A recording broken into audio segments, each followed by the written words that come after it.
You think you know why humanity was created.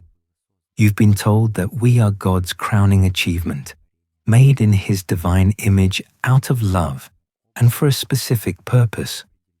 But what if everything you believe about human origins is a carefully constructed lie? Hidden within the original Hebrew texts of the Bible, buried beneath millennia of mistranslations and religious manipulations, lies a truth so unsettling it could shatter every foundation of human civilization. We were not created to be the beloved children of a loving God. We were created as a slave race, genetically engineered workers, designed for back-breaking labor in the enclosed gardens of alien overlords. The evidence has been there all along, locked away in the Vatican archives, suppressed by academic institutions, and dismissed by scholars who dared not challenge the established narrative. But now, thanks to the painstaking work of biblical translators, risking their careers to expose the truth, the shocking reality of human creation is finally coming to light. This is not the story of divine love and cosmic purpose you were taught in Sunday school.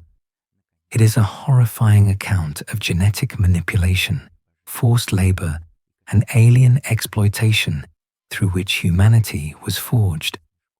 This is the forbidden truth about the Elohim and why they made us toil in their Gan Eden. In the hallowed halls of St. Paul's publishing house in Rome, a biblical scholar stood on the precipice of a discovery that would cost him his career and potentially shatter the foundations of Christianity itself. Mauro Biglino, serving as an official translator for the Vatican-approved interlinear Bibles, had spent years providing literal, etymological meanings of ancient Hebrew words with scientific precision. His task was simply to translate without interpretation. No theological assumptions, no religious biases, just the raw, unfiltered essence of words written thousands of years ago in humanity's oldest language.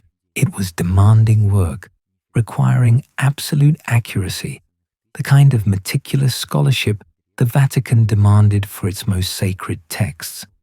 Yet, as Biglino delved deeper into the original Hebrew manuscripts, he uncovered patterns that contradicted everything Christianity taught about human origins. The more literally he translated, the more disturbing the truth became. These were not poetic metaphors about divine love and creation. They were technical accounts of genetic engineering, forced labor programs, and the systematic exploitation of an artificially created slave race. The Hebrew word Elohim, commonly translated as God in modern Bibles, is actually a plural form meaning the mighty ones, or those who possess power. When the original texts spoke of human creation, they weren't describing the work of a singular, loving creator.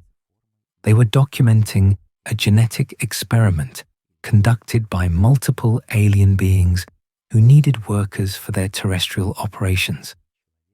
Most shocking of all was Biglino's discovery of the Hebrew word zelem, traditionally translated as image in the phrase made in the image of God. But zelem doesn't mean image at all.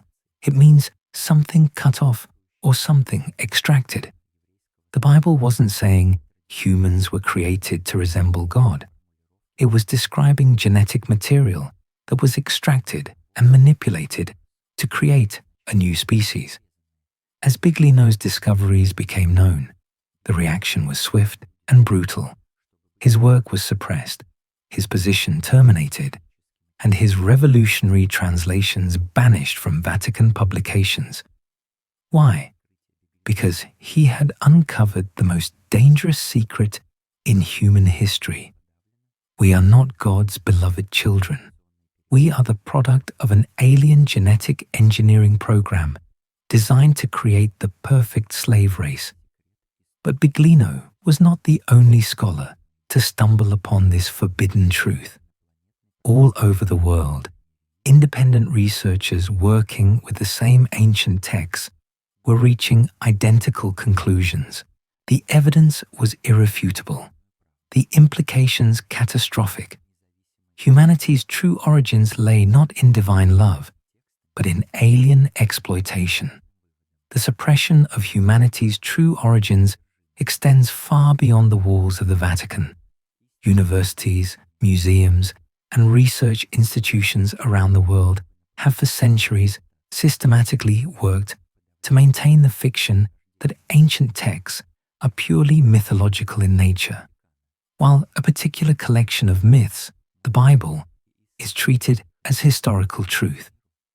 This selective interpretation serves a crucial purpose. It prevents the public from recognizing the profound similarities between biblical accounts and the mythological stories of other ancient cultures. If people understood that Homer's Iliad and Odyssey describe the same alien interactions documented in the Hebrew Scriptures, the entire religious paradigm would collapse. Consider the academic treatment of ancient Greek texts. Homer's epics are dismissed as fantasy and relegated to literature departments, where they are studied as poetic fiction rather than historical documents. Yet archaeological discoveries continue to corroborate Homer's accounts. Heinrich Schliemann discovered Troy by following Homer's geographical descriptions. Modern archaeology has confirmed details about Bronze Age civilizations that Homer could not have invented.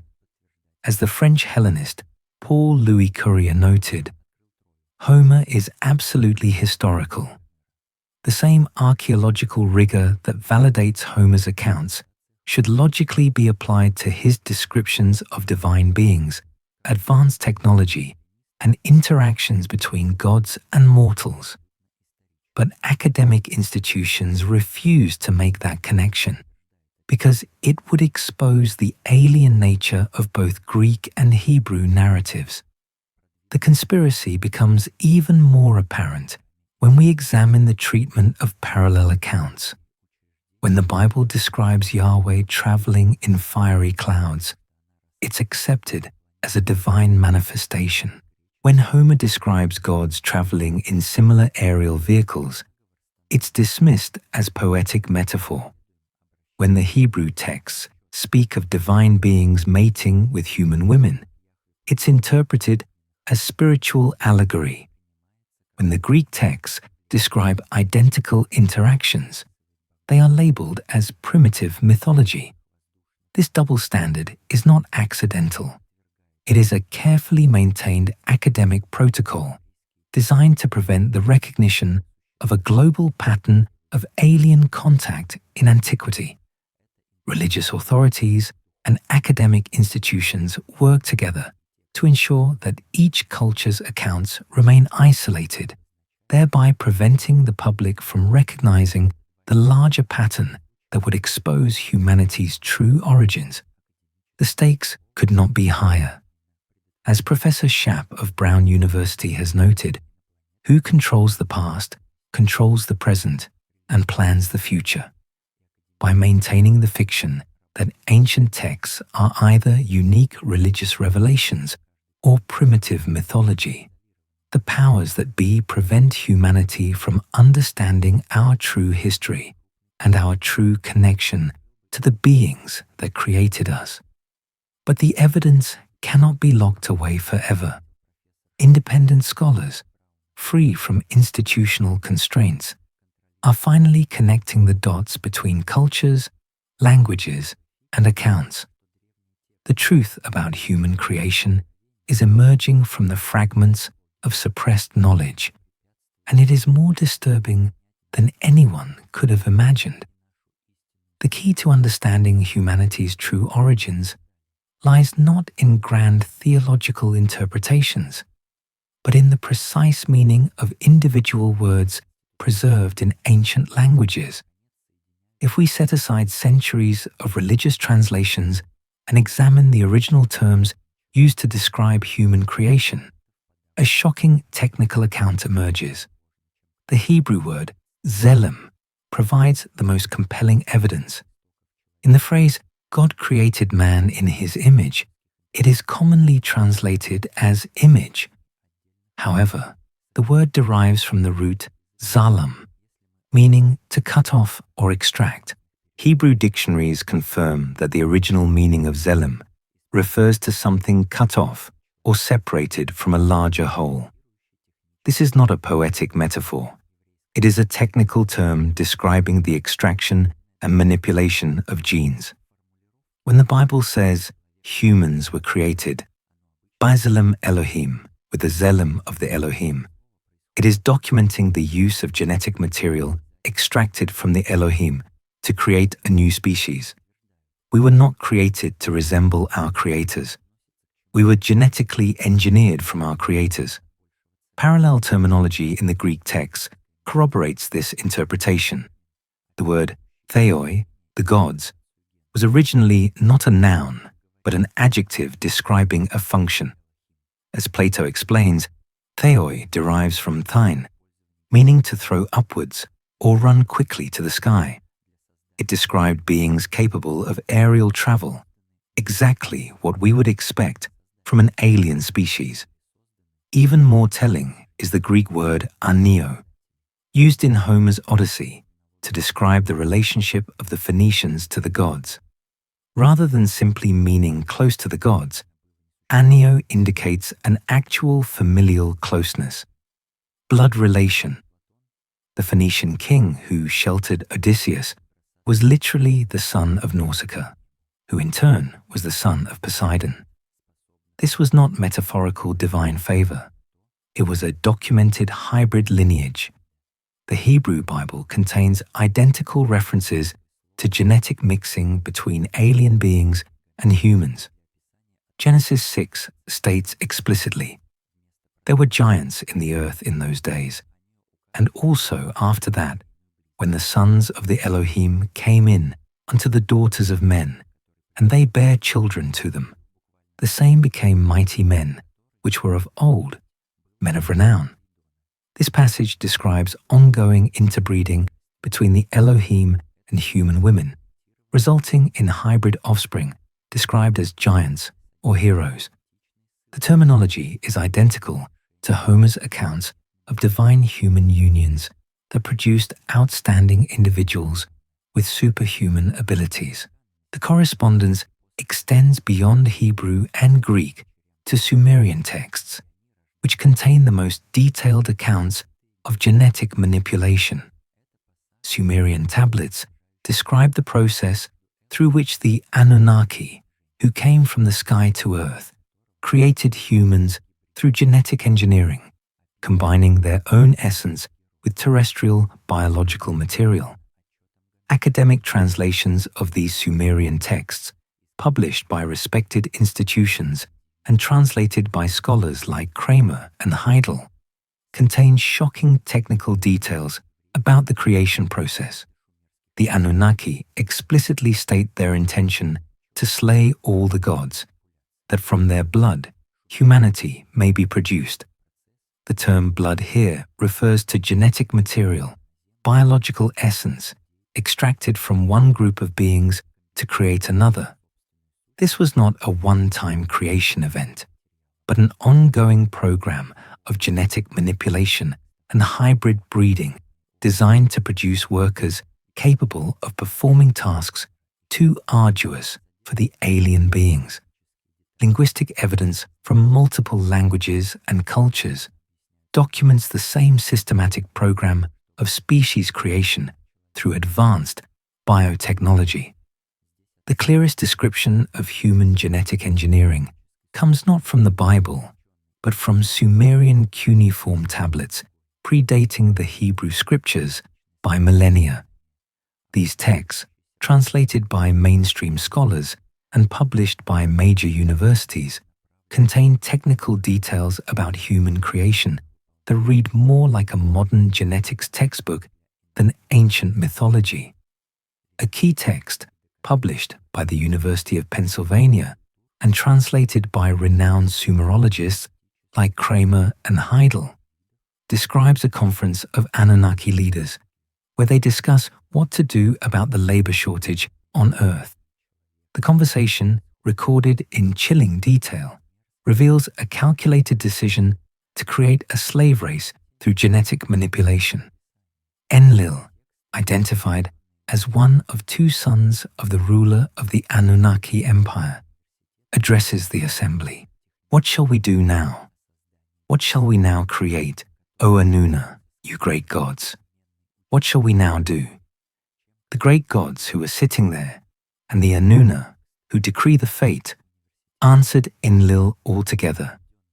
In Utsumu of Duranki, we shall slay all the gods, that from their blood humanity may be fashioned. The toil of the gods, their task. This passage documents the conscious decision to sacrifice a group of beings, the Ilu, to obtain the genetic material, the blood, to create humans. The term Korv is particularly telling. It refers to forced labor required of a population by a ruling power. The text explicitly says that humans are created for the Korv of the gods, meaning we were specifically engineered to perform forced labor for our alien overlords. The genetic engineering process is described in technical detail. The blood of the Ilu is extracted and purified to obtain what the text calls zelem, the same Hebrew word meaning something cut off, and the image which it carries within. Modern geneticists would immediately recognize this as a description of DNA extraction and manipulation. The Sumerian account continues with the specific work assignments given to the newly created human workforce. Let them take the hoe and the basket for the work for the temple of the great gods, proper for the exalted throne. Let them add field to field, forever tending the canals of the consecrated border. It sounds like a corporate memo outlining job descriptions for a new class of employees. Humans were assigned to agricultural labor, construction projects, mining operations, and maintenance of Anunnaki facilities. The intention of the gods is brutally clear. Let us impose all their heavy labor on them. We will sit quietly in our palaces and rule. The parallel to the biblical accounts is undeniable. The Hebrew Elohim also placed their genetically created humans in an enclosed work facility, the Gan Eden, where they are tasked with tilling and guarding the garden. The same program of genetic enslavement, documented in the Sumerian texts, is mirrored in the Hebrew scriptures, only presented through different cultural and linguistic filters. But the Sumerian tablets reveal something even more disturbing. This was not an isolated experiment. The texts describe an entire network of facilities where genetically created humans were performing various kinds of work for their alien overlords. Earth became a planetary slave colony managed by competing factions of Anunnaki. The implications are staggering. If these ancient accounts preserve historical memories rather than mythological fantasies, then human civilization was built upon the foundations of genetic slavery. Our entire species exists because alien beings needed workers who could perform tasks too difficult or unpleasant for themselves. Most disturbing of all, however, is that the Sumerian texts suggest that this program of genetic exploitation did not end in antiquity. Hints of ongoing Korv and perpetual work assignments indicate that humanity's role as a slave race was intended to be eternal. We were not created to achieve independence or spiritual enlightenment. We were manufactured to perpetually undertake to align with our genetic creators. The biblical narrative of Gan Eden, commonly mistranslated as the Garden of Eden, provides crucial clues for understanding the true nature of humanity's genetic program. If we examine the original Hebrew terminology without religious preconceptions, what emerges is not an image of a lost paradise, but of a carefully controlled laboratory facility designed for biological experimentation and agricultural production. The Hebrew word gan does not simply mean garden. It specifically denotes a walled, protected space. Its primary meaning indicates an enclosed area intended to keep certain things inside and others outside.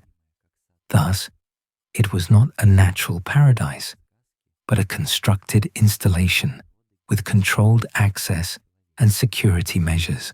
The location of Mikadem is also commonly mistranslated as in the East. However, the Hebrew particle mi denotes origin or source, while kedem refers to that which comes first or is primeval. The text describes not a geographical location, but that the Elohim built this facility from that which comes first, suggesting they replicated a template or original design that they had somewhere else. This interpretation aligns perfectly with Homer's descriptions of similar facilities in the Odyssey. The garden of the Phoenician king, gifted to him by Poseidon, shares identical characteristics with the biblical Gan Eden: enclosed boundaries, continuous production regardless of the season, advanced irrigation systems, and impossible agricultural yields. Homer's account provides technical details absent in the Hebrew text. Outside the courtyard, near the gate, was a large vegetable garden of 4 eugera, about 10,000 square. It is enclosed by a hedge. That is, it is walled off, exactly like the biblical Gan. In it, there are tall trees in full bloom, pear trees and pomegranate trees, apple trees with gleaming fruit, sweet figs and flourishing olive trees. Their fruit never ceases to grow. They produce year-round, winter as in summer. This describes technology far exceeding the agricultural capabilities of antiquity. Continuous production without seasonal variation requires controlled environmental systems, artificial climate control, and advanced horticulture. The emphasis on continuous production, pear next to pear ripens, apple next to apple, and next to the grape, and fig next to fig, suggests an industrial operation optimized for maximum yields. The water systems described in both accounts point to highly developed hydraulics. The Hebrew text mentions rivers flowing out of Eden to irrigate the garden and dividing into multiple streams. Homer describes 2 springs, one for the entire garden that spreads, and another that brings water to where the people live.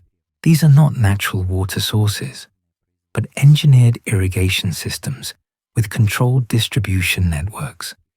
Most revealing is the stated purpose of the facilities. Sumerian texts describe the Gan as production centers where genetically created humans were used for labor. Let them for all time maintain the boundary ditches. Let them take up the hoe and the work basket to work for the temple of the great gods. The Hebrew account corroborates this, stating that humans were placed in Gan Eden to cultivate and guard it. This was not paradise. It was a work assignment. Genetically engineered humans were not given the garden as a gift, but were placed there as laborers responsible for the maintenance and operation of advanced agricultural systems. The trees suitable for food did not serve the pleasure of humans, but were the products the facility was designed to produce. The worldwide distribution of similar facilities suggests a coordinated network of production centers managed by different factions of alien colonizers. each facility specialized in different production industries: food production, mineral extraction, technological manufacturing, but all operated on the same basic model: genetically produced human workers, maintaining advanced systems they did not fully understand. The prohibition against eating from the tree of knowledge in this context takes on new meaning. It was not a moral test, but a security protocol. Humans were not meant to understand the technology they were working with, nor their true situation as genetically engineered slaves. Knowledge of their origins and purpose was classified information that could destabilize the entire labor management system. When humans finally gained access to this forbidden knowledge, whether through rebellion, accident, or the intervention of competing factions, it resulted in immediate expulsion from the controlled facility. However, this was not divine punishment for moral failure. It was a predictable response to a security breach in a classified genetic program. Ancient texts describe transportation technologies that defy conventional understanding of Bronze Age capabilities. Yet the accounts are so consistent across different cultures that they must be seriously considered as historical documents rather than mythological fantasy. Homer's description of Phoenician ships provides the most detailed technical specifications. The Phoenicians have no rudders, no oars like other ships, but they themselves know the thoughts and understanding of men. This describes ships that can respond directly to mental commands instead of mechanical control systems. Technology that seems impossible unless one considers its remarkable alignment with biblical accounts of divine means of transport. The Greek term kybernetes, steersman, is particularly significant as it is the root of our modern word cybernetics, the science of communication and control in complex systems. Homer's statement that these ships function without a kybernetes suggests they operate through some kind of advanced cybernetic interface, rendering traditional navigation and control methods unnecessary. The navigational capabilities described exceed anything possible with ancient technology. They know all the cities and fertile fields. They know the shores and regions and the depths of the sea they traverse very quickly. These ships possessed vast geographic databases and the ability to traverse great distances across the sea with high speed while maintaining perfect navigational accuracy. Most remarkably, the ships functioned inside protective electromagnetic fields. Surrounded by mist and clouds, they never fear damage or loss. They travel surrounded by their own mist. This describes invisibility technology, ships generating their own cloaking systems while simultaneously maintaining perfect navigation in any weather conditions. Biblical accounts describe identical technology used by Yahweh and the Elohim. The Hebrew word kavod, commonly translated as glory, actually refers to something visible and substantial moving in the clouds. Exodus 16 states, "While Aaron was speaking, the entire community of the children of Israel turned toward the wilderness. Then they looked toward Aaron, and there the glory of Yahweh appeared in the cloud." The directional dependence of this manifestation, people had to turn to look in a certain direction, suggests a physical object rather than a spiritual phenomenon. The kavod appears in a cloud system, exactly like the Phoenician ships described by Homer. This technology appears again and again in biblical accounts: clouds and pillars of fire, divine chariots moving through the sky, and the throne chariot of Yahweh, described by Ezekiel, with its intricate mechanical structure. The correspondence between Greek and Hebrew accounts suggests these different cultures were documenting the same transportation technology operated by related alien factions. The Phoenicians, described as Ioi, close to the gods, had access to divine transport systems as part of their relationship with entities like Poseidon. Similarly, certain Hebrew leaders like Moses and Elijah were transported in divine vehicles as part of their interactions with Yahweh. The technical specifications preserved in these accounts indicate propulsion systems based on electromagnetic principles rather than mechanical engines. The ability to generate protective fields, respond to mental commands, and maintain perfect navigation suggests technology far more advanced than anything modern human civilization possesses. Most significantly, however, these transport systems were integrated into a network of facilities where genetically produced humans performed their assigned tasks. The gods could quickly move between different facilities, monitor operations, and transport materials or personnel as needed. Earth was not merely a single experimental site. It was an integrated colonial operation with multiple facilities connected through an advanced transportation infrastructure. Greek traditions provide crucial evidence for this global network.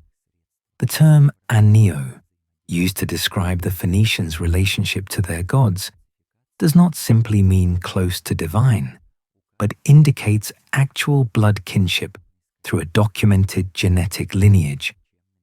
The Phoenician king who hosted Odysseus was a direct descendant of Poseidon through a carefully maintained breeding program preserving hybrid genetics across generations. This was not unique to the Phoenicians. Ancient texts from across the Mediterranean describe similar arrangements where certain populations maintained direct genetic links to their divine rulers. The biblical narrative of the sons of God intermingling with the daughters of men reflects the same systematic program of genetic control found in Greek, Sumerian, and other ancient sources. The network of these processes becomes clear when we examine the historical evidence of cultural exchange and mutual recognition between ancient civilizations. The Book of Maccabees records official correspondence between Jewish and Spartan leaders, in which they acknowledge their kinship. King of the Spartans, to Aeneas, the high priest, greetings. It has been established in the writing concerning the Spartans and the Jews that they are brothers and are of the family of Abraham. This was not a metaphorical brotherhood, but a documented genetic relationship traceable to common alien ancestors. The Spartans and Jews recognized their shared origins in genetic engineering programs managed by related factions of the Elohim Theo. Similar claims of kinship are found in other ancient sources, suggesting a network of populations who understood their shared origins in alien genetic manipulation. The coordination becomes even clearer when we compare the specific demands of different divine rulers from different cultures. Whether the tribute demands of Yahweh, the labor assignments of the Anunnaki, or the sacrifices to the Greek gods, the pattern is identical. Precious metals, particularly gold, livestock, agricultural products, and human females of childbearing age. These were not arbitrary religious demands, but standardized resource extraction protocols implemented across a global colonial network. Each facility specialized in different types of production. Some focused on mining, others on agriculture, others on genetic research and hybrid breeding programs. but all operated on the same basic management principles. The transport systems described in different cultures show a similar standardization. Whether the mind-controlled Phoenician ships, the cloud kavod of Yahweh, or the Vimanas described in Hindu texts, the technology shares consistent features: electromagnetic propulsion, environmental protection, cybernetic control systems, and rapid long-range flight capabilities. Even more significantly, all these cultures preserve memories of the same historical shift, the end of direct divine rule and the establishment of human monarchies. The timing varies slightly by region, but generally corresponds to the Bronze Age collapse around 1200 BCE, the very time when archaeological finds document widespread civilizational destruction and technological regression across the ancient world. Sumerian texts provide the clearest explanation for this transition. As the genetic engineering program matured and the human population grew, conflicts arose among the Anunnaki over administrative policies, territorial boundaries, and resource allocation. These disputes escalated into wars that destroyed the colonial infrastructure and ultimately forced the retreat of direct alien rule. But retreat did not mean abandonment. The texts suggest that the control systems were modified rather than abolished. Instead of direct rule, the alien factions established proxy human governments, led by hybrid descendants who maintained genetic and technological links to their divine ancestors. This explains the recurring theme in ancient texts that legitimate kingship derives from divine origin. Human rulers were not chosen through popular vote or military conquest. They were chosen based on their genetic relationship to the alien factions who continued to exert control through increasingly indirect methods. The implications for understanding human history are revolutionary. What we have been taught as the rise of civilization, the development of agriculture, writing, metallurgy, and complex social organizations may in fact be the legacy of retreating alien colonial administrators. Humans did not develop these technologies independently, but inherited them from their genetic creators as they transitioned from direct to indirect control. The transformation of humanity's true origins into religious mythology did not happen by accident. It was a carefully orchestrated program of historical revision aimed at concealing the reality of genetic enslavement, while simultaneously maintaining systems of control that benefited alien factions and their hybrid descendants. The crucial turning point came during the Babylonian exile, when Jewish scribes and priests gained access to Sumerian and Akkadian archives containing detailed accounts of human genetic manipulation. Instead of preserving these accounts as historical documents, the scribes initiated a systematic program of theological reinterpretation that served their political and religious goals. The process was sophisticated and well planned. Drawing from texts explicitly describing multiple entities, the Elohim, the Anunnaki, and related factions, the editors began to insert the name Yahweh into older accounts that originally referred to other beings. This created the illusion of monotheistic consistency, while simultaneously obscuring the reality of multiple alien factions competing for control over human populations. The accounts of genetic engineering presented a particular problem for the revisionist program. The stories describing humans as genetically produced workers could not simply be erased. They were too well known and too widespread across different cultures. Instead, they needed to be recontextualized as expressions of divine love and intention rather than scientific documentation of species creation. The Hebrew word zelim became a crucial point in this theological war. Its original meaning, something cut off or extracted genetic material, was gradually replaced with the more palatable concept of image or likeness. This semantic shift allowed for the reinterpretation of gene engineering accounts as poetic descriptions of spiritual resemblance, rather than technical documentation of biological manipulations. Similarly, accounts of ongoing sexual relations between the Elohim and human women were recontextualized as moral warnings, instead of historical records of hybrid breeding programs. The sons of God uniting with the daughters of men became symbols of spiritual depravity, instead of documentations of genetic control protocols. Accounts of Gan Eden underwent particularly intensive revision.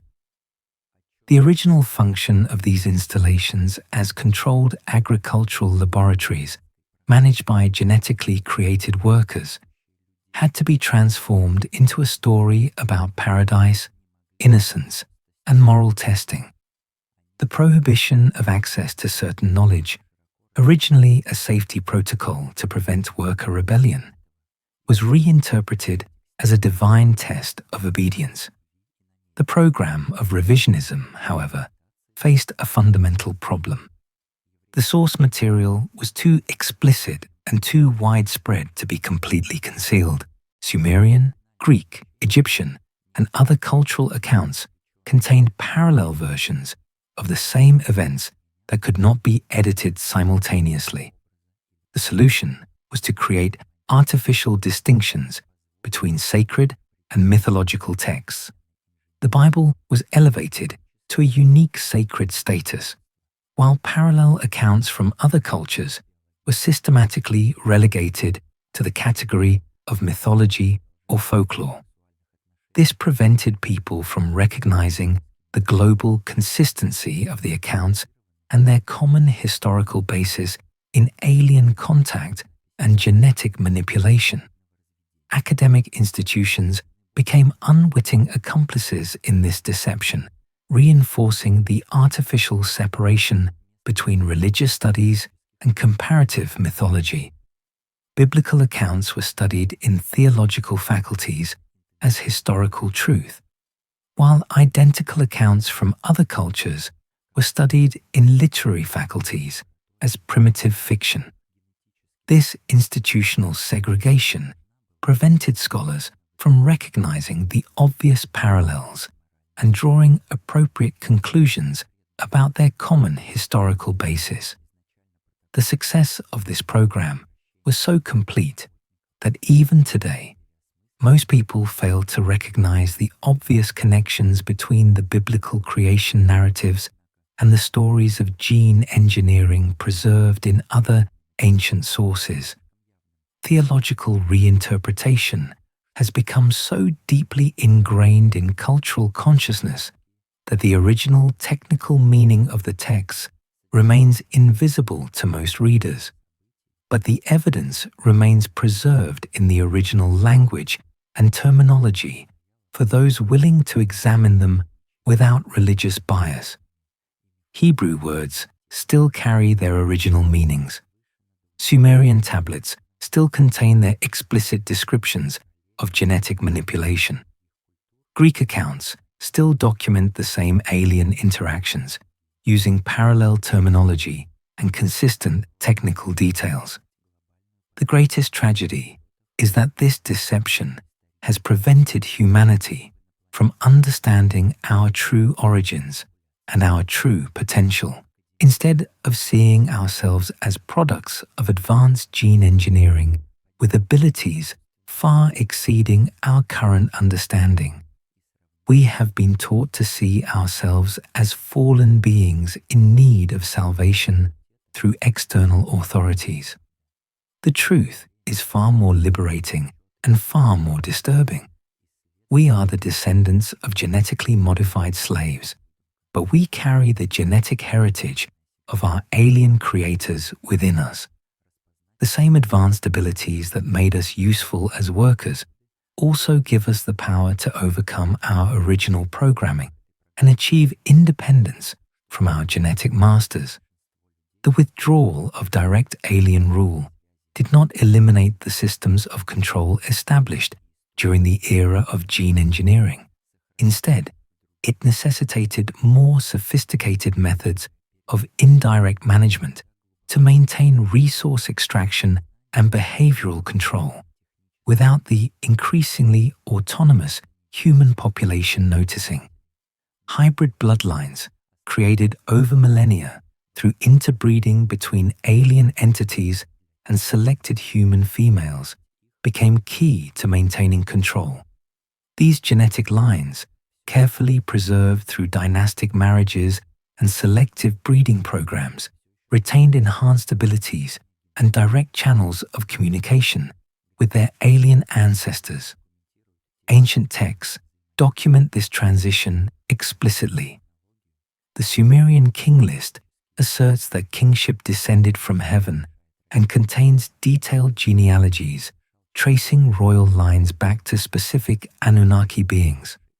Similar records are found in biblical genealogies, Greek hero cycles, and royal chronicles from civilizations around the world. These were not mythological lineages, but genetic pedigrees maintained with scientific precision. The technological infrastructure left behind by retreating alien factions provided another mechanism for continued control. Temples and sacred sites around the world demonstrate engineering capabilities far exceeding the supposed technological level of their builders. These installations often possess advanced acoustic, electromagnetic, and geometric properties, suggesting they functioned more as communication and control centers than as simple religious buildings. The precise astronomical alignments found at sites like Stonehenge, the Great Pyramid, and temples across the Americas suggest integration with advanced navigation and communication networks. These installations could receive and transmit information over vast distances, thus maintaining contact between terrestrial proxies and their alien overlords operating from bases elsewhere in the solar system. Even more significantly, many of these installations show clear evidence of multiple phases of construction over millennia. The continuous upgrading and rebuilding of these sites suggests ongoing oversight by beings with advanced technologies and long-term planning capabilities exceeding normal human lifespans. The religious systems that evolved around these installations served as a cover for continued technological activity, while simultaneously providing mechanisms for controlling human population behavior. Rituals established in connection with temple activities often involve specific procedures for maintaining technological systems disguised as religious practices. The continued demand for certain types of sacrifices, gold, gemstones, aromatic substances, and specific organic materials reflects an ongoing need for raw materials rather than spiritual symbolism. These materials possess unique properties, valuable for advanced technological applications, suggesting their continued use in systems operated by alien factions. Modern archaeological investigations of these sites repeatedly encounter access restrictions and security protocols that seem excessive for protecting mere historical ruins. Underground chambers, sealed passages, and restricted access zones suggest active technological installations rather than inactive archaeological sites. The same pattern emerges in systems for storing texts. Religious institutions worldwide maintain vast archives of ancient documents under strict access control. These libraries contain texts that could revolutionize our understanding of human history, but they remain closed to public view under the guise of protecting religious sanctity. Secret services and government agencies cooperate with religious organizations to suppress information that might reveal the ongoing presence of alien entities. Official disclosure programs carefully limit revelations to phenomena that can be explained as recent contacts, rather than acknowledging a millennia-long history of colonial administration. The persistence of these control systems suggests that the gene engineering program was never truly completed. It simply became more sophisticated and less visible. Instead of direct rule through physical presence, control is now exercised through hybrid bloodlines, technological infrastructure, religious institutions, and governmental systems, maintaining the same basic protocols for resource extraction and behavioral control that were established in antiquity. The most disturbing conclusion is that modern human civilization may still function primarily as a management system for alien colonial operations. Our economic systems, political structures, and social institutions may be designed to maximize resource extraction and maintain population control, rather than serving the real interests of humans. The genetic modifications that made humans useful as a workforce in ancient times continue to influence behavioral patterns, social organization, and psychological responses in ways that benefit the continued management by our original creators. We may believe we have achieved independence, but the programming embedded in our genetic structure continues to serve the purposes for which we were originally designed. Despite millennia of carefully maintained deception, the truth about humanity's genetic origins is finally breaking through the barriers of institutional suppression and religious indoctrination. Independent researchers, free from academic and religious constraints, are piecing together linguistic, archaeological, and textual evidence revealing the true history of our species. The digital age has democratized access to information previously locked away in specialized archives and restricted libraries. Ancient texts that once required years of specialized training to access are now available online, complete with scholarly translations revealing their original technical content, free from theological interpretation. Genetic research is providing scientific validation for accounts previously dismissed as mythology. The discovery of apparent genetic modifications in human DNA, the identification of genetic bottlenecks suggesting artificial selection, and the recognition of genetic sequences that appear to have been artificially inserted all support the ancient accounts of gene engineering. Archaeological investigations using modern imaging technologies are revealing the true complexity of ancient installations around the world. Ground-penetrating radar, satellite analysis, and other non-invasive techniques are uncovering vast underground complexes beneath known archaeological sites, complexes that appear to be far more sophisticated than anything visible on the surface. The space age has opened new perspectives on ancient accounts that seemed impossible within a terrestrial framework.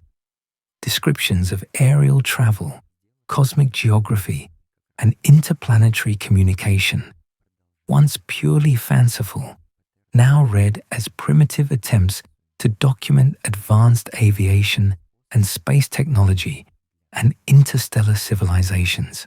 Most significantly, however, official disclosure of alien contact is gradually preparing the public for revelations that could not be openly discussed just a few decades ago. Government acknowledgement of unidentified aerial phenomena and military encounters with advanced non-human technology is creating a context for understanding the ancient accounts as historical documents rather than religious mythology.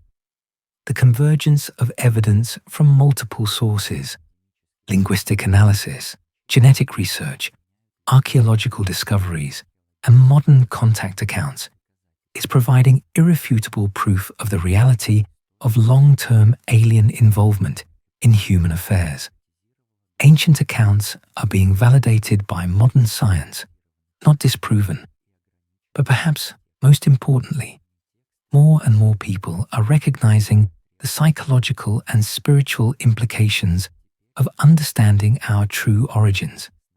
Instead of seeing ourselves as fallen beings in need of salvation from external authorities, we can recognize ourselves as genetically advanced beings capable of overcoming our original programming and achieving true independence.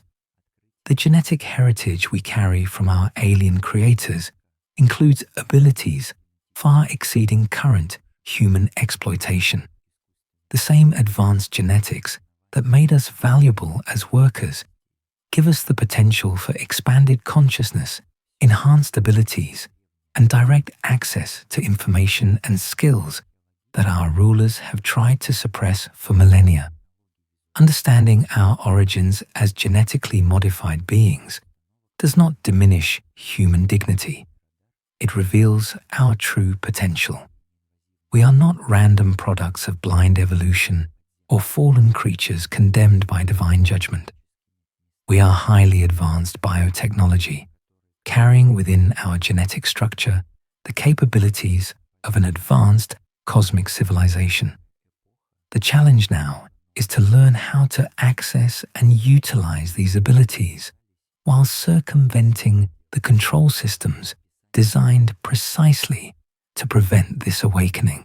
The same entities that created us as workers continue to operate systems that limit our development and maintain our usefulness as a controlled population. But knowledge of these systems is the key to overcoming them. By understanding how genetic programming influences behavior, how institutional structures channel human activity, and how technological systems maintain control, we can begin to operate outside the parameters set by our original programming.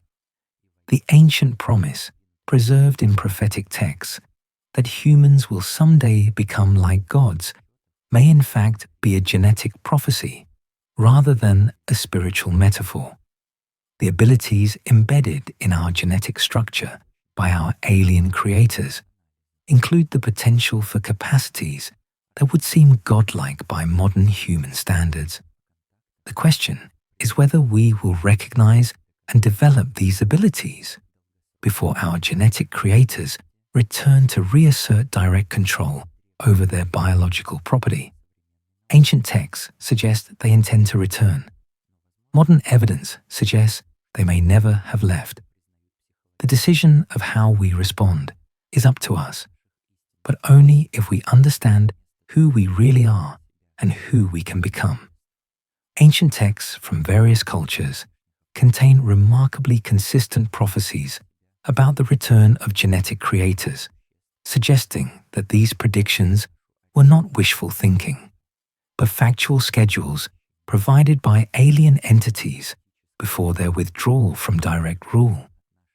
Biblical prophecy speaks of a second coming, accompanied by signs in the heavens, global upheavals, and the establishment of divine rule over earth. Sumerian tablets describe the return of the Anunnaki when their home planet Nibiru completes its orbit and approaches Earth. Mayan calendars point to the cyclical return of Quetzalcoatl and other celestial gods. Hindu texts describe the end of the Kali Yuga with the return of divine avatars who will restore cosmic order. The correspondence of these accounts across different cultures suggests that they contain information about scheduling provided by departing entities, times of arrival, recognition protocols, and transition procedures for resuming direct control over their genetic creations and colonial installations. The modern UFO phenomenon may represent the first phases of this return protocol. The gradual increase in sightings, official recognition of advanced non-human technology, and systematic preparation of public consciousness for alien contact all point to a coordinated program aimed at preparing the human population for a resumption of direct rule. The timing appears to coincide with human technological development reaching a level that could complicate further control.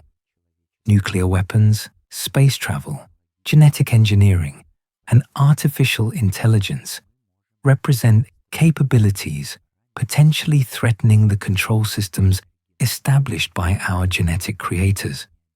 The return may be prompted more by the necessity to prevent human independence than by the fulfillment of ancient promises. Hybrid bloodlines, who have maintained control through indirect rule for millennia, are likely coordinating with their returning genetic ancestors to ensure a smooth transition. Secret societies, government agencies, and religious institutions may be conducting preparation programs aimed at facilitating the resumption of direct alien rule while minimizing resistance from the unaltered human population. But the return also offers unprecedented opportunities for human liberation. Our genetic creators engineered us as useful workers, but they may not have foreseen the full consequences of the genetic legacy they embedded in our species. We carry in our DNA the same advanced capabilities that make them technologically superior, capabilities that we are only beginning to understand and develop. The question is whether enough humans will awaken to their true nature and potential before the return protocol is fully implemented. Control systems designed to suppress human development can be overcome if enough people recognize their genetic heritage and begin to access their latent abilities. This is not science fiction or New Age fantasy. It is a logical conclusion from evidence preserved in ancient texts, corroborated by modern genetics, and supported by contemporary contact phenomena. We are genetically manipulated beings approaching a critical transition point where we will either accept the resumption of direct control by our creators or assert our independence as a mature species. This decision will determine not only the future of human civilization, but also the evolutionary course of consciousness itself. Will we remain biological property of our genetic creators? Or will we overcome our original programming and take our place as an independent cosmic civilization? The answer depends on how many people can overcome millennia of conditioning, recognize the truth about their origins, and choose conscious evolution instead of continued genetic enslavement. The return is near. The only question is whether we will meet our creators as slaves or as equals. Ancient texts preserve the truth for this very moment. Evidence has been hidden, but not destroyed. Genetic potential remains intact in human DNA, awaiting activation by those brave enough to claim their true inheritance. The decision is ours, but time may be running out. The truth about human genetic engineering is only the beginning.